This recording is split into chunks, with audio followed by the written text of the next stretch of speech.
Good morning, children. Again, welcome to biology class. Children, again we'll continue Animal Kingdom. Here we are going to start the basis of Animal Kingdom. Children, you know that there are different animals in this world. They are different in their structure and their form, but still some of the structures are there which are common to various individuals and related to the cell, arrangement of cell, body symmetry, nature of xylem, patterns of digestive system, excretory, circulatory, and nervous. So these features, they form the basis of animal classification. Number one is levels of organization. Now children, animals, they are divided into three levels of organization: cellular, tissue, and organ system.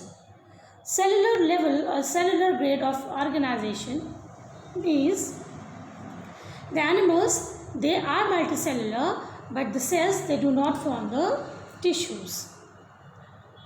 All the cells, they perform the functions independently, like phylum Porifera. The organisms which belong to phylum Porifera, they have cellular level of organization. Number two is tissue level of organization. Children, it is found in coelentrates, and it means the tissue, they show the tissue grade of organization.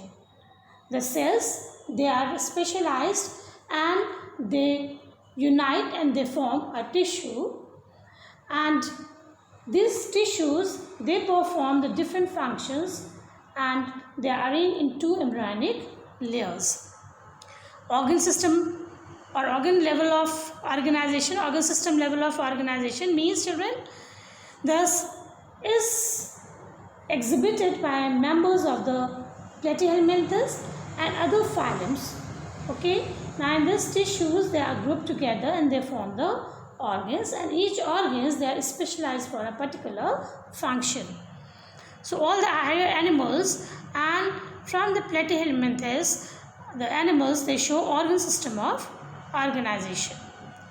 Next basis is body plan.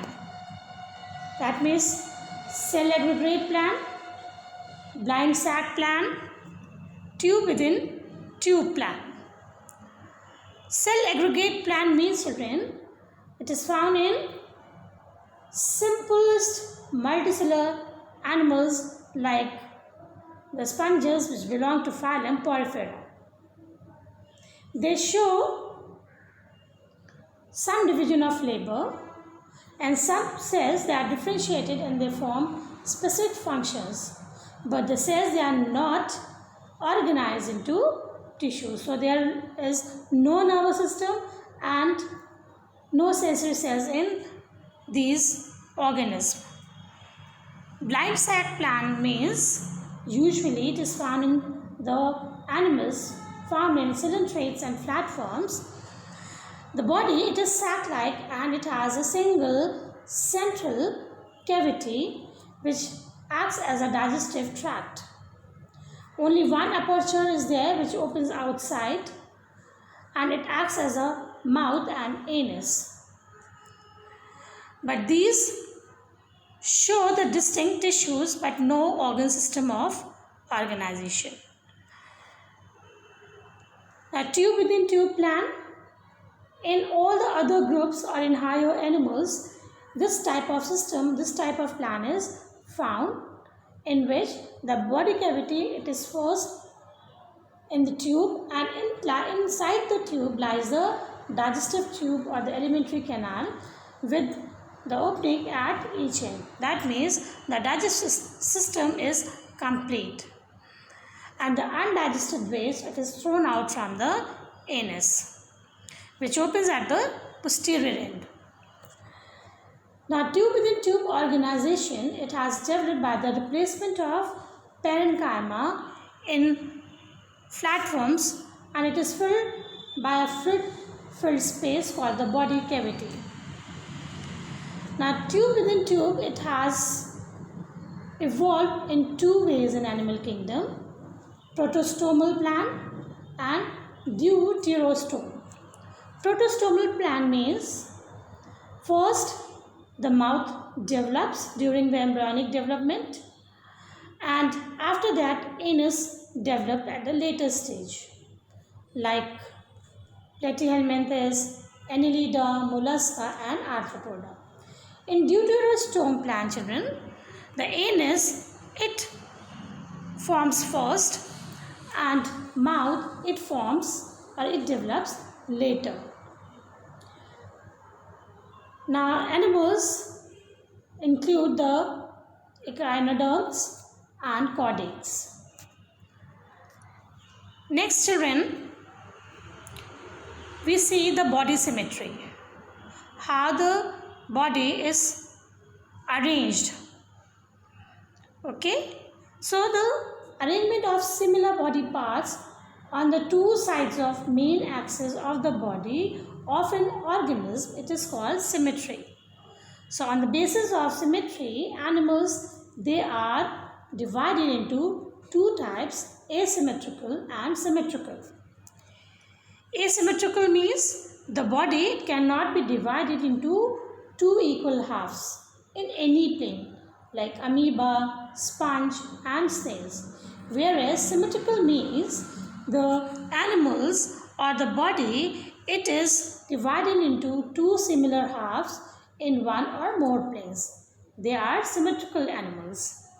Now the symmetrical animals, again they are of three types. They exhibit three types of symmetries: spherical, radial. Now spherical, radial and bilateral symmetrical. So let's come to spherical. Spherical symmetry means which have the body parts arranged as a sphere or in a circle. Like volvox, they show spherical symmetry. In these animals, the sides and ends of the body, they are not demarcated. Now radial symmetry means the body, they have cylindrical structure and they are arranged in a longitudinal axis. The body can be divided into two equal halves, but any number of planes passing through the center from top to bottom. Coelentrates, sponges and echinoderms, they are radially symmetrical.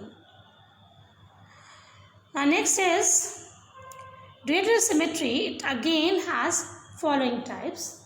Biradial symmetry, that means the body, it is divided into two similar halves only by one or two vertical planes. Tetramerous symmetry, that means the body parts, they are arranged in four or multiples of 5. Then pentamerous, then hexamerous, multiples of 5, hexamerous, multiples of 6. Next is bilateral symmetrical animals are those animals in which the body can be divided into two equal and similar right and left halves only in one pair. Now these animals, they have the posterior, anterior, posterior ends, dorsal, ventral and lateral sides. Mostly animals, they exhibit bilateral symmetry. Now they are all come under, they are grouped together in a bilateral. Now anterior and posterior ends, that means the side of the body which is kept forward during locomotion, it is the anterior end, and its opposite end is known as posterior end. Dorsal and ventral sides, the back or upper surface, it is termed as dorsal, lower surface, it is termed as ventral. Now proximal and distal ends, the end of the organ nearer to the body, it is termed as proximal, and farther away the distal end. Lateral side means the left and right sides of the body, they are called the lateral sides. Like here children, see the body of sponge, volvox, then jellyfish and housefly. So here you see asymmetrical sponges, spherical symmetry and volvox, then radial symmetry, in jellyfish and bilateral symmetry in housefly. Two equal and similar sides. Okay. Now come to diploblastic and triploblastic organization. Now diploblastic means the animals which show two embryonic layers in external ectoderm and internal endoderm. They are called diploblastic animals. And the animals whose body shows or whose body arises from three embryonic layers, ectoderm, endoderm and mesoderm, they are called as triploblastic animals. So here is a diploblastic and this is triploblastic. This is the ectoderm and the endoderm. Okay. Now this mesoglia, it is present in between these two layers, and here central cavity is there and the ectoderm, mesoderm and endoderm. Now next comes the coelom or the body cavity. Now the fluid filled space between the body wall and the gut, it is called as body cavity. Though when it is lined with the mesoderm, it is called coelom. So based on the presence of coelom and absence of coelom, animals, they are divided into coelomates, pseudocoelomates and acoelomates. Coelomates means animals which have coelom, they call coelomates, like Annelida, echinoderms, hemichordates and chordates. Now this coelom, it is derived from the embryonic mesoderm, which is lined on both sides with the mesodermal lining, and it is called mesodermal epithelium or the coelomic epithelium. Now next is, here see children, different types of germ layer. Now these coelomate, pseudocoelomate and acoelomate. Now pseudocoelomates, animal in which body cavity it is not lined with mesoderm, they are called pseudocoelomates. Now these mesoderm, they are scattered mesodermal pouches in the space between ectoderm and endoderm, and this space is called pseudocele, which is found in roundworms. Like see here children, these are the patches of the mesodermal pouches. Now acoelomate, in which the central cavity or the body cavity is absent. They have only one internal cavity in the body, the digestive tract, like Platyhelminthes. Now children, in arthropods and in mollusks, the animals, they have the body cavity which is filled with blood or the lymph. Now this blood filled cavity, it is known as hemocoel. Now functions of coelom, it provides space where body organs, they remain suspended. Now coelom, it also acts as shock absorber, and it also protects the internal organs from external shocks. It also provides a hydraulic skeleton to the soft-bodied segmented animals and helps in locomotion. Now coelomic fluid, it provides medium for the circulation, transporting food, gases and nitrogenous waste. It also stores temporary waste, or it also stores waste temporarily. It is also the site for maturation of gametes, and it also allows the gut to move independently of the body wall. Now origin of coelom. Now coelom, it arises differentially in deuterostomes and coelomate protostomes. Based on the mode of development, coelom, they are of following types: schizocele, enterocele and gonocele. Now the coelom, which is developed by the splitting of mesodermal sheet in the embryo, it is called schizocele or schizocelic coelom.